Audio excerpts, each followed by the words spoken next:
get a little confirmation here that we're up.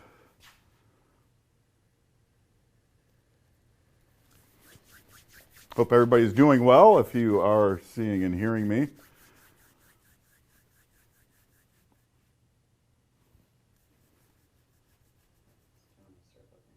Yep, here we go.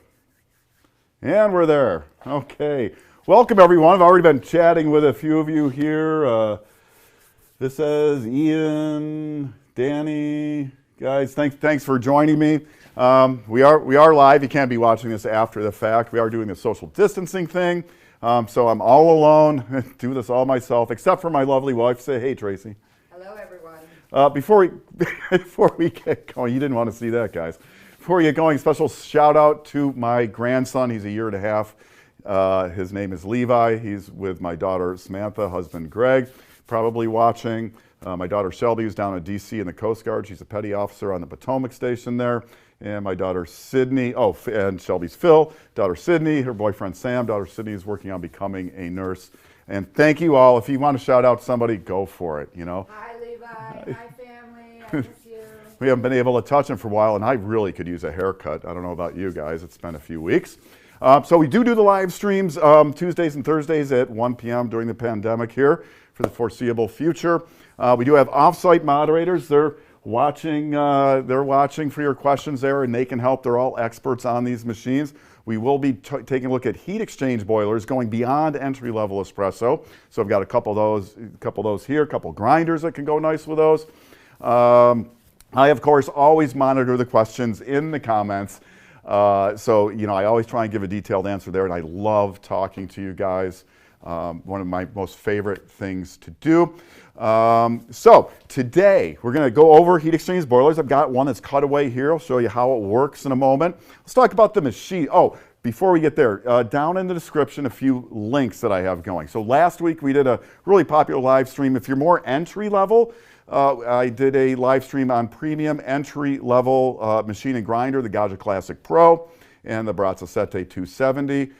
That link's down in the description. Also, I'm not going to get into dialing in grind size. I dialed these in a couple hours ago. Hopefully they're holding well. But I do have a link down in the description if you want to learn how to dial in grind size. Honestly, it's very, very easy once you get the knack for it. You know, people are asking me all the time, what should I set my grinder to? And I can't possibly tell you the answer because it depends on a number of variables. But actually dialing in is very, very easy. Also, if you want to go way above to the next level, a while ago I did a video on how to improve espresso using flow control. These machines do not have flow control. That's kind of like next level stuff. Got some different flow profiles you can check out. There's a link down there. Also, another one. Now, we're looking at an ECM Mechanica V Slim here today and a Rocket Appartamento. This one's kind of tricked out. I've been to the production facilities outside, in Milan, in Italy, to both places where these machines are made. In the past, I've had a great conversation with both Andrew Mio, who is responsible for the Rocket machines, and Michael Hauk of Profitec ECM.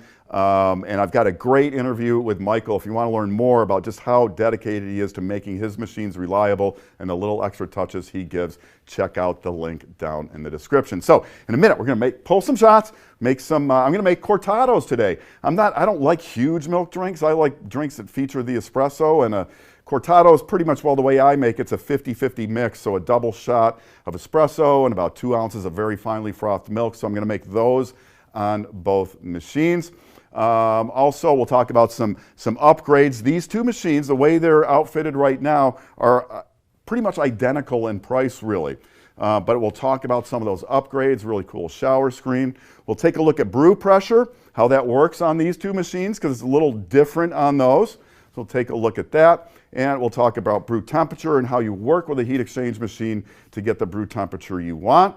Then I'll have some general tips along the way. And time permitting, if my moderators can throw me a couple questions, I will try and answer those live on air. And my wife always tells me not to touch the hair. Now she's telling me to touch the hair. But thanks, honey.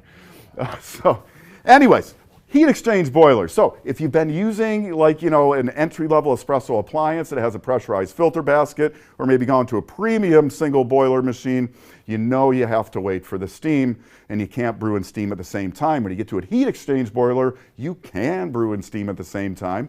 So let's take a look at what a heat exchange boiler is. And I have one conveniently here, provided by ECM, thanks Michael, that is cut away to show you what the inside of a heat exchange boiler looks like. Now, I don't think this is the one that's actually in the Mechanika Slim, but it's very similar. The Mechanika V Slim has a stainless boiler like this. This is stainless steel, but we have the end cut off. We even have the E61 group cut in half. So take a look inside. So generally your water is going to sit right about here in this boiler, and you're going to create steam up in here, and that's where you get your steam for your steaming. Then if you can see in here, and I wish I had somebody who could operate a camera here and get real close for you, but I'll do my best. I can, I'm just not allowed. You're not allowed, okay. This tube here, this is where the brew water is going to come from, and it's cut open here so you can see the tubes that are in here. Now the way a heat exchange boiler works is it keeps water in here hot enough to generate steam, so way above boiling temperature. In fact, it's usually up around 250 degrees Fahrenheit. Now in that heat exchanger, that's closed off from the water, so it just picks up heat from the water around it, and that's what you brew with. But you're going to say, like, well, doesn't that get just as hot as all the other water? Well, no, it doesn't, and that's because we're using an E61 group, and it has a thermosiphon, so convection creates a flow. So even when the machine's not in use, water is flowing through, out to the group, and back. So it's heating up this mass of the group, which is important for espresso, for heat.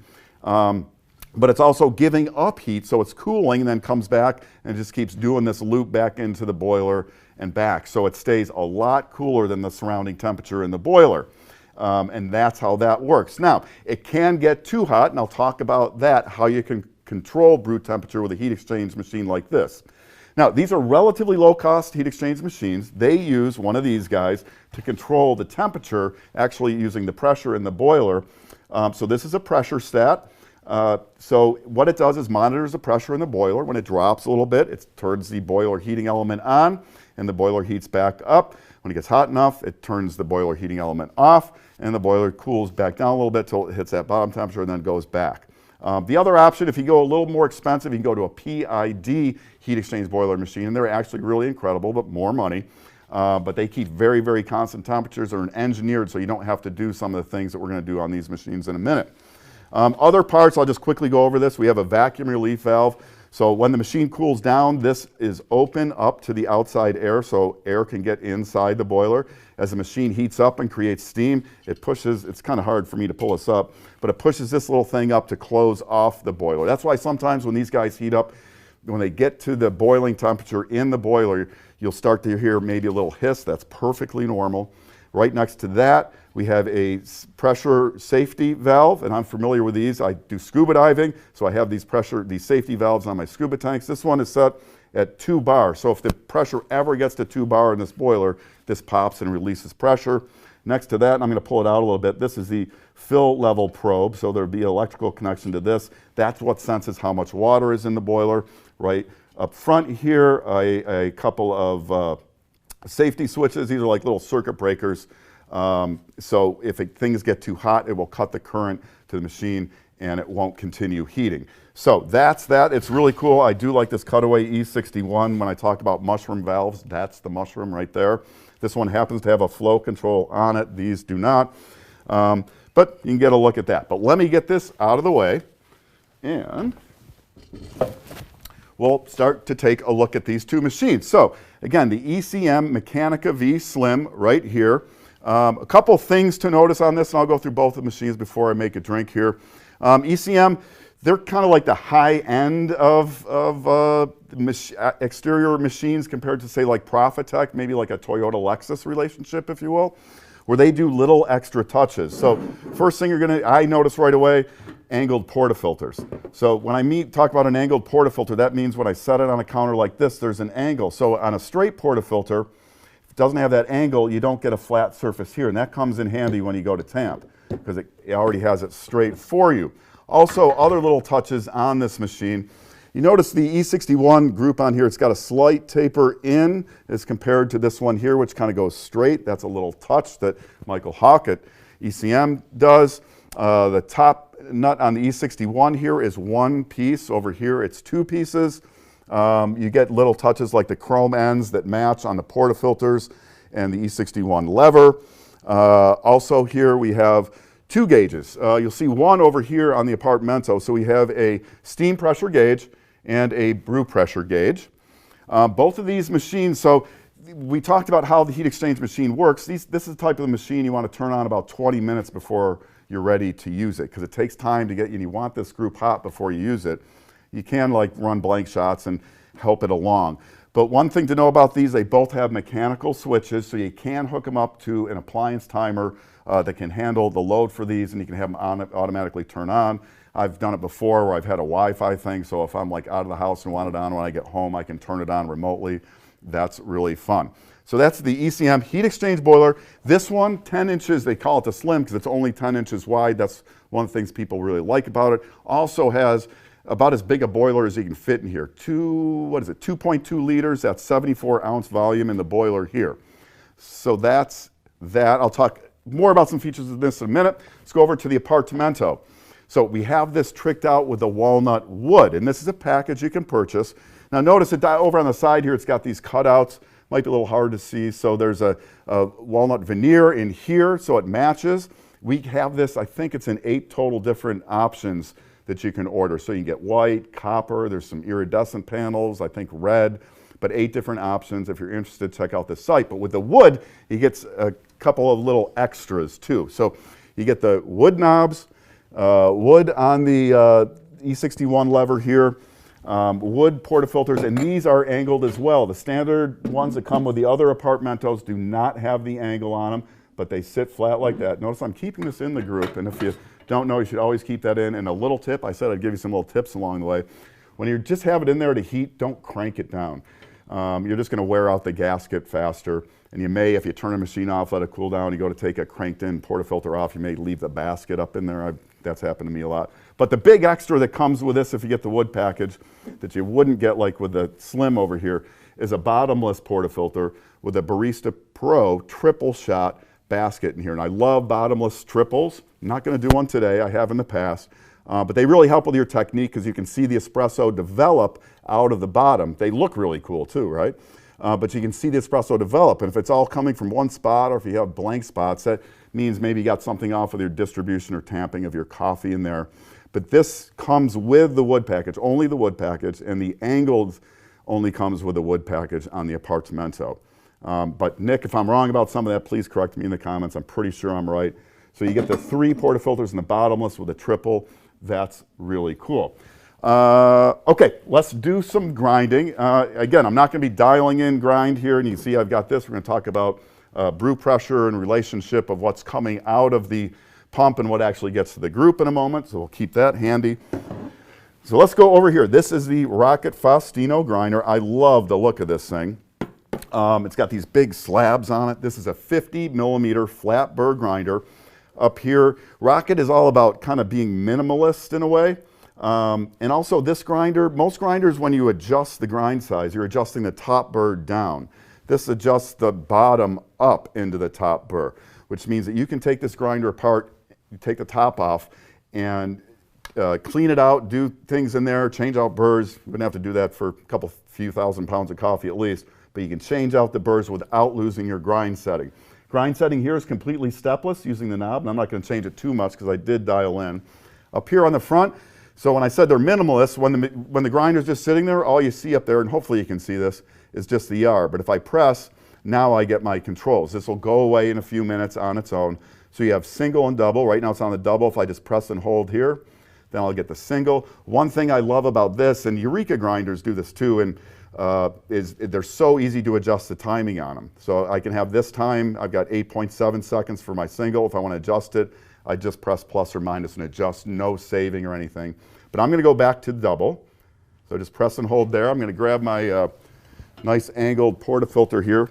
And I've got my rocket tamper. Now this, the Apartamento, most machines aren't going to come with an actual heavyweight metal tamper. The Apartamento does come with this one, and I suggest, if you get one of those plastic tampers with your machine, throw it away and get a real tamper. I do like to start dry. So I'm just going to wipe this out. It's been sitting on the machine for a while. So we'll wipe that out. And I'm kind of doing this backwards, so bear with me. But all I do is just press. And I'm going to grind for 12.6 seconds here, which is going to give me, when I was dialing in earlier with these, I got 17 grams from that. And most stock double baskets are going to get 17 if you just fill to the top and kind of level. So there's the grind there. I'm just going to go over my knockbox here, kind of level that out a little bit. Clean up the tabs. And like I say, I like the angles because I can just set this right on the countertop. Now, usually I'd have a pad or something here underneath. So I'm going to just drop my tamper in gently and push down firmly and try and be very even with this. And again, the angled portafilter makes that really easy to get a level tamp. And then I'd like to give it a little polish and clean off the edges because you don't want that coffee ground up around your gasket. Now, with a heat exchange machine, this has been sitting idle for, I don't know, probably a half an hour or so. So what happens is they will get overheated. So I'm going to raise the lever. So I'm going to do a little flush. And this is how you control temperature on heat exchange machines with pressure stats like this. And I'm going to listen. What you're going to hear, if you can't hear it, is the bubbling and gurgling. And that's overheated flash boiling water. So let's try that. So I heard that. And then I'm just going to go a couple seconds longer because that's to get me the temperature I want. So if you want a little cooler temperature, you just run a little bit longer. You want hotter, you don't run the flush as long. So I'm going to get that portafilter in there. Sorry, I'm doing this backwards. Lock that in. And now you can brew and steam at the same time. I've got these cute little Cortado 4-ounce glasses here, which I'm going to use. Excuse me. I'm going to set that there.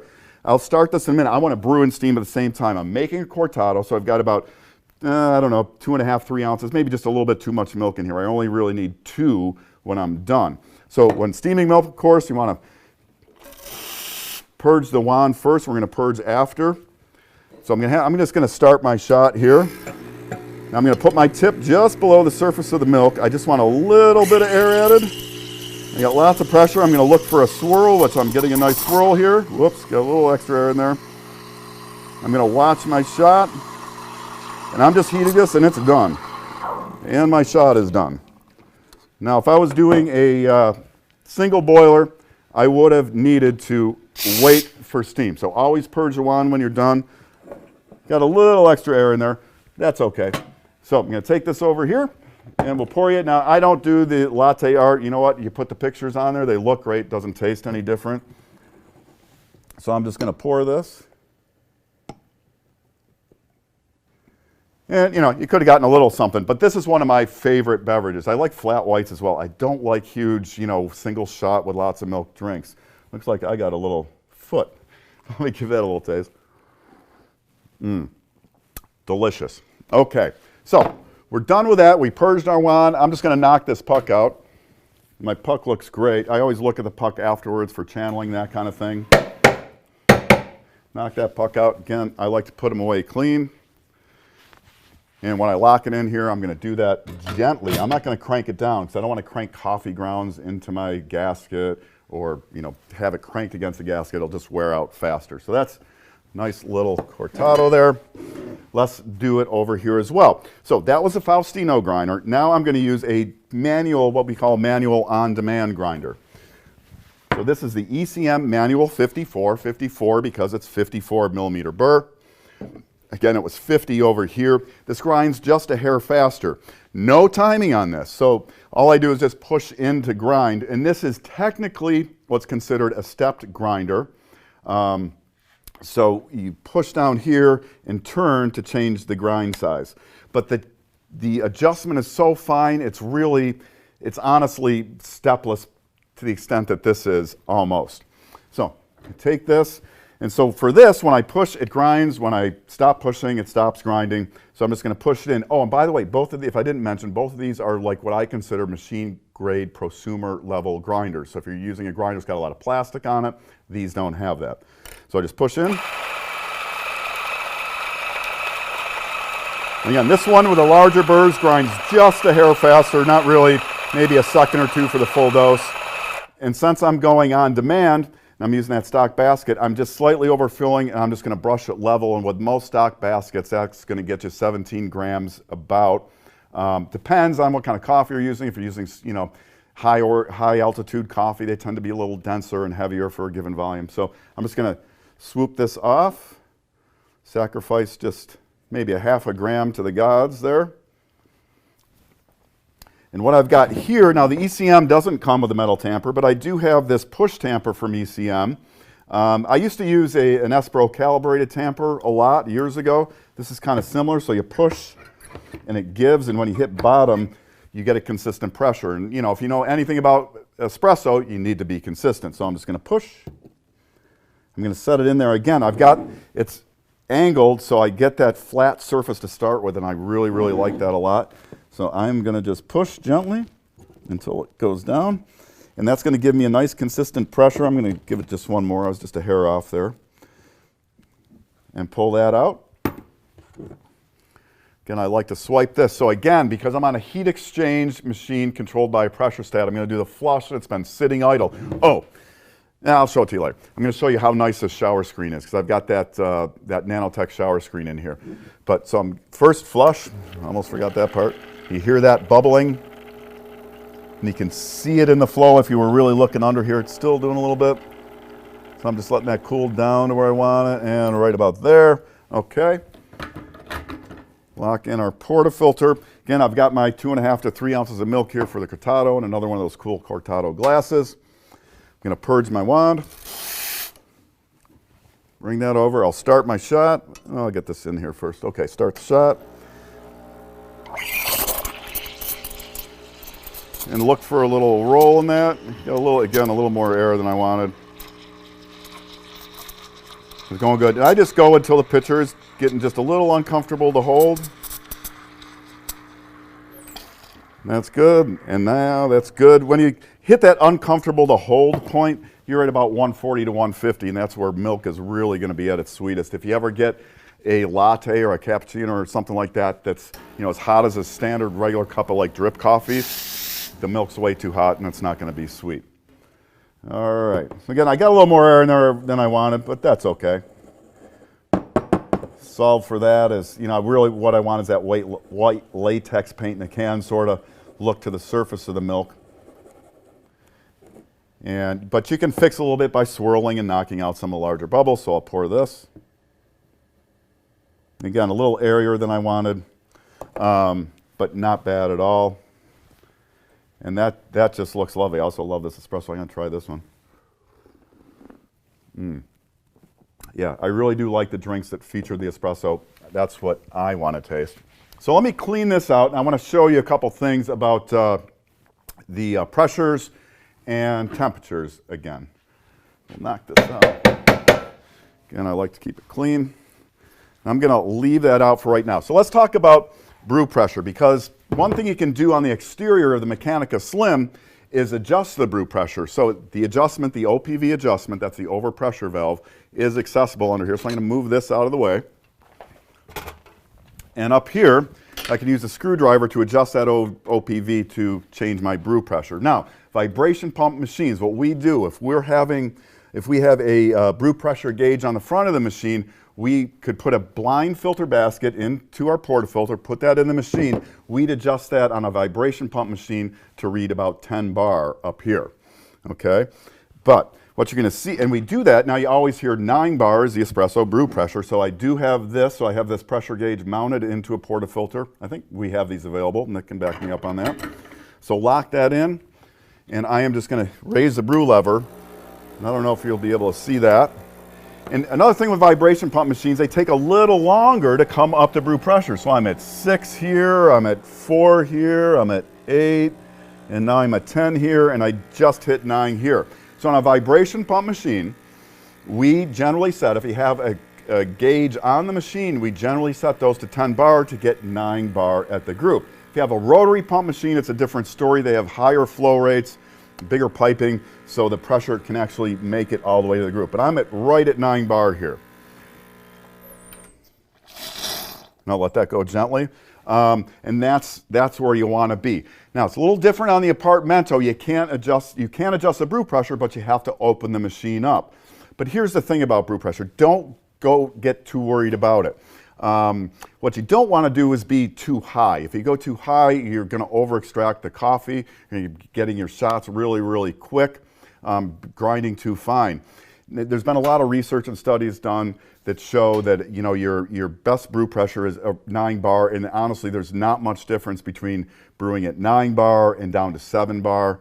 As far as what's being brought out of the coffee. In fact, usually when I'm working with higher end specialty coffees, I am often at the group, I'm seeing 6, 7 bar with those coffees. There's good reason to do that. So that's the brew pressure. We talked a little bit about the temperature again and the flushing. So I had just gotten some water out of this. So if a machine's been sitting idle for a long time, the water can overheat. And let's just see. Now, when I did this before, you heard all that bubbling and gurgling, and right now, you really don't. No bubbling and gurgling, so it's pretty close. I would just give it a little flush. Oh, let's talk about the upgrades that I did here, that shower screen. I'm going to let this run again. And I know if you could see up in here, the dispersion of the water out of here is very, very even. A lot of times on a machine like this, with a stock shower screen, you'll see the water come into a single stream if you didn't have the portafilter on there. Look at your machine, see if it does that. So what I've got working over here, so this is the stock shower screen that I pulled out. I want to pull it up here because it's got like a screen on it. This catches coffee particles and oils, and this is the stock gasket that was on the machine.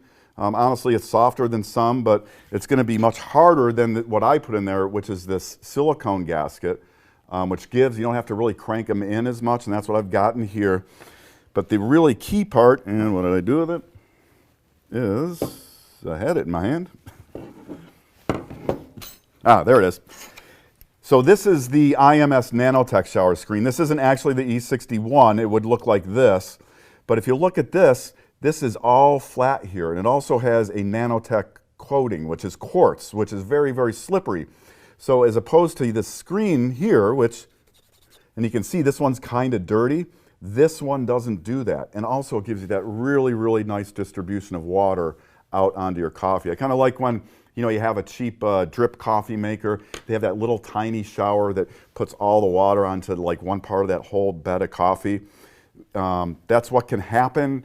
I mean, not as bad as like a drip coffee maker, but can happen with these. But this just gets the water to all parts of your coffee puck all at the same time. Really makes a difference and really makes cleanup so much easier. I mean, with these on, if you want to, you can just go in with like this and they're clean. I want to take a look. And this one, it's like spotless up there. That's not what you get with something like this. So that's a nice little upgrade. Let's see. So was there anything else that I wanted to go over before that? I think that's it. I'm just going to get a little drink of my cortado here. And how are we doing on time? Not bad. Well, we're 27 minutes in. The time flies when I do these things. But let me see if there's a question or two here. David Jackson, I know the best way to go is a dual boiler to get the control over temp without affecting steam. Is setting the PID to correspond with accurate brew temps possible with HX? Part 1 of 2. And is the potential effect on steam pressure really noticeable? I make 3 to 4 flat whites or espresso throughout the day. I'm looking at the Mechanika 4 Profi PID. So with a PID on a heat exchange machine, they are very stable. So with that pressure stat I showed you earlier, there's a kind of a wave to the actual in-boiler temperature. Now that all gets moderated, of course, by the mass of the group here. But what I found, especially in, Rocket has a PID heat exchange, ECM has a PID heat exchange machine, and the ProfTech Pro 500 is now PID. I put SCASE devices on those, and you really don't have to flush. You raise a lever, and you get the temperature you set. There still is a calculation between the boiler temperature and the temperature at the group. So what you're setting on like a Rocket Mozzafiato or Giotto, you're setting the in-boiler temperature to get a certain temperature at the group. So they have charts for that. That's how that works.